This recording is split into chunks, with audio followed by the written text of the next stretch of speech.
Tell us your name, what you're running for, and why you decided to run.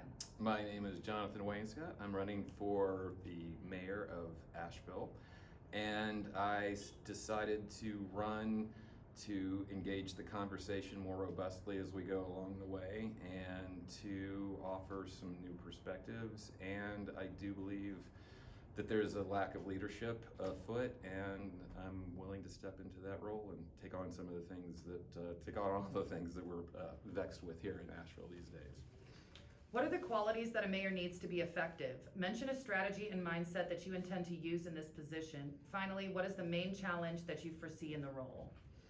I would say that just more direct communication, it can be more unvarnished. I think that we just need to have stronger conversations that are more honest. And I think that a lot of people have their ducks in a row. I'm not here to disrupt anything, but I think there's a lot of old guards that have gotten to be rather cozy, and everybody needs to sort of readjust and recalibrate, figure out where we're going to go as a city together. And the divisiveness that's in the community and sort of the strategic nature of our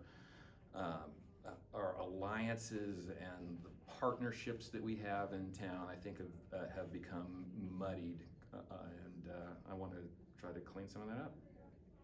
What are the biggest issues Asheville is facing now, and how would you prioritize those issues? Obviously, housing, homelessness, affordability, we hear those things all of the time.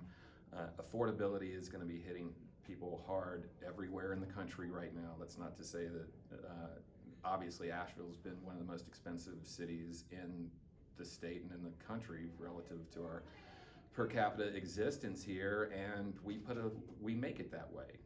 We have advertised ourselves to be a very special place. We've created a tremendous amount of demand for just being in Asheville, all things Asheville. There's only so much Asheville to share, so if the demand is high, the prices of everything is going to be high, and that has been absolutely left out of this conversation. So I don't really have any solutions on how to supply housing. I know that everybody's working on that. I would look at all of the proposals, take it in as best I can. There's still plenty of people around to confer with and figure out what's best per project. But I don't have any answers to how to produce affordable housing in the most expensive city in the state that we are trying to make that way.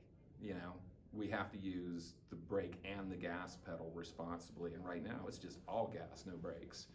And that there are a lot of obvious problems around that.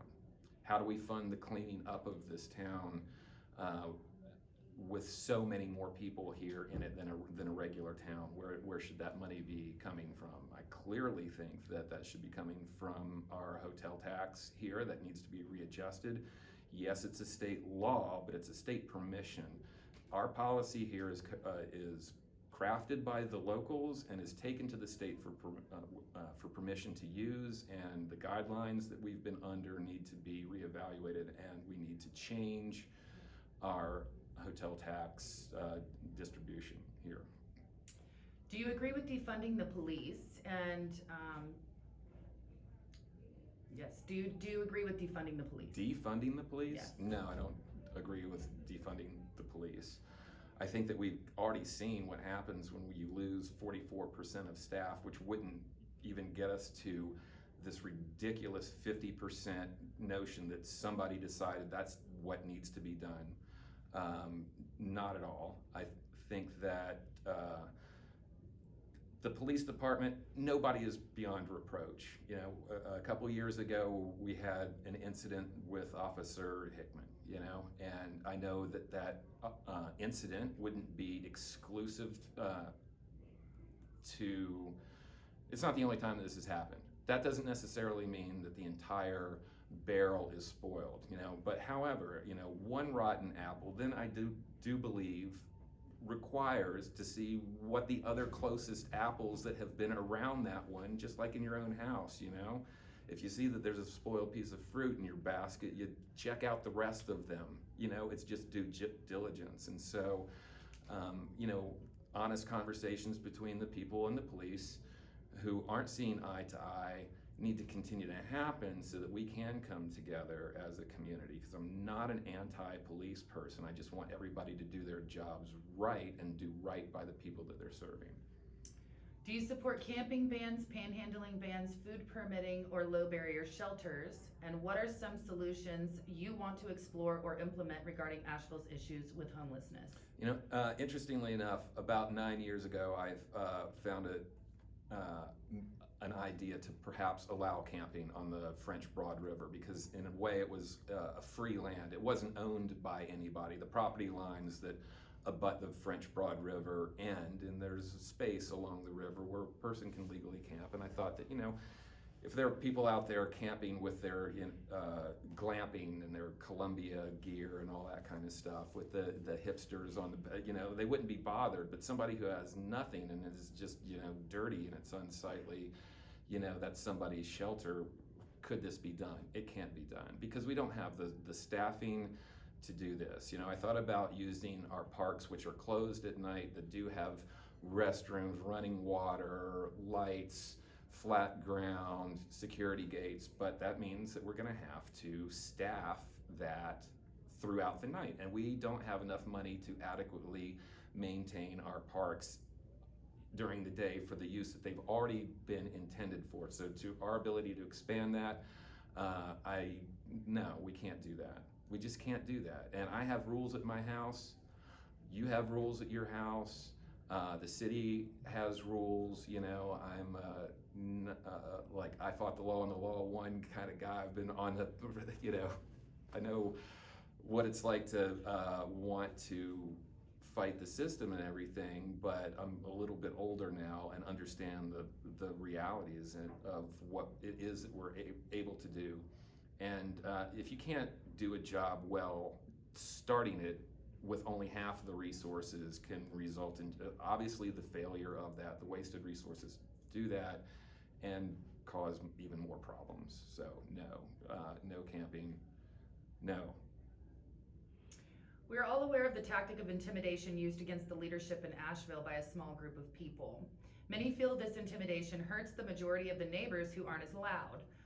Will you allow the activists and local groups to sway your decision making? And what can be done to reduce the influence of special interest groups overriding the needs and wants of the communities? The only thing that's ever going to sway my opinion about something is a well-reasoned argument that enlightens me to something that it makes sense. That will sway my opinion about something. Somebody out there just like screaming up a storm, in a well-organized effort to put support behind Councilwoman Roney. And I'm just calling that out right now because our mayor is not taking charge of the circus that city council has become.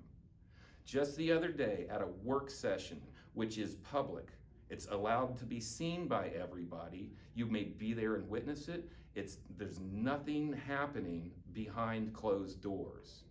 You are there to watch. If you can't watch like a grown-up, you have to leave like a child. That's what should have happened. And Sandra Kilgore had to come out there. I wasn't there to see exactly what the dynamic was for everybody leaving the room. But I know that the mayor wasn't addressing this problem. And I would be there to protect the city council members who don't have to deal with that, the staff that don't have to deal with that. I would ask them what their problem is and say, this is about it. Out the door, on a list, you're not coming back. That's not to say that I don't want to hear your opinion, but this is not the way that it's going to be done in this city, in this room. That's what I am going to bring. What happened to the Community Watch program, and is there a plan for a replacement program? If so, what? I'm unfamiliar with a Community Watch program. It seems like they're talking about the old school networks. I know that a lot of Facebook groups have popped up. I know this is one of them, and that's been a good way to organize the community. It does come with the unfortunate toxicity of the comments section where dialogue gets completely off the rails, and I've, gotten plenty dirty by having pig wrestling matches and comments, but we do need to come together as communities and figure out new ways. We've got new technologies. I'm not into a surveillance world, but we clearly now have the capability to keep people from bothering us and our neighbors and be connected with one another in a way that I hope doesn't turn into, snitching and prying and everybody else, having this kind of stuff. We're going to have to make these adjustments to how to live in this new world with all of this. And, that Community Watch can run away. I mean, we saw the Ahmaud Arbery situation. That was done under the guise of a Community Watch. So I guess a little bit more order needs to be brought to it. Okay. What is your personal view of affordable housing and the current approach to providing such housing? How would you proceed if elected mayor? See the exact same thing I just already said just a minute ago. I mean, do I even need to go any further? Nope. We're going to talk about the demand. I'm here to talk about why a price is a thing, affordability is supply and demand, and I am the only person who's out there talking about demand, and that's what I'm going to talk about. Okay. Do you agree that boards and commissions would be better off being reduced, or do you see value in those groups as they are? I've never gone to a board and commissions meeting.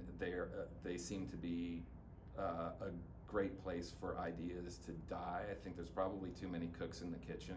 I do believe in more community engagement through transparency and maybe making the meetings something, but I don't know, we'll have to have a new commission on every single issue. Yeah, I think we could probably trim that down a little bit. Reduce that, okay. How will you bridge the gap between local leadership and offer up a more cohesive approach to the decisions being made in Asheville? Local leadership, meaning who's? Council, mayor, city officials. Also, APD, the Sheriff's Department, there's division between decision-making with all of those different facets of leadership.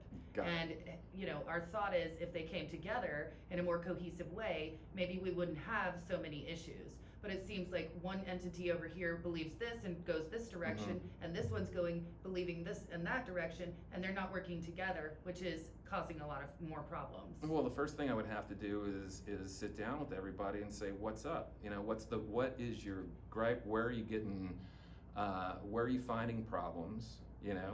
And parse out the strategic competitive nature of things and the favoritism and who's doing what for their special interest, and try to look at the ones who are actually doing good, sort of nonprofit leadership here, the sort of underground, off the radar, I won't shadow government or anything, but our leadership that gets farmed out to various groups needs to be a little bit reined in. As far as the relationship between council members, I guess I could probably be described as confrontational, adversarial, aggressive, and all that kind of stuff. When you're on the other side of me as an opponent or somebody that I need to challenge, yeah, it's going to happen. But I'm here to be a teammate, and my decision to be running for mayor versus council is that, I think I would do well in that role. Okay, and so we're going to wrap up here, and we want to have you give us your final thoughts. Is there anything you want us to know? I know that I have a history that people are going to find rather entertaining, maybe concerning. And I'm just going to say this now, I guess maybe once. If you're concerned about my personal life, yes or no? No. Wonderful. We can talk about issues in Asheville, because that's what I'm here to do. If you are concerned about my personal life, the next question is, are you in my personal life? And if the answer is no, then you can join the rest of the people where we can talk about what's going on in Asheville, because that's what I'm here to talk about. I'm not running for husband of Asheville. I'm running to probably prevent, hopefully, Kim Roney from having any chance of being mother of Asheville. And that's what I'm here to do. Wonderful. So thank you for the invitation also. I very much appreciate this. Done very well. Thank you very much, Jonathan. We appreciate your time. All right, thank you.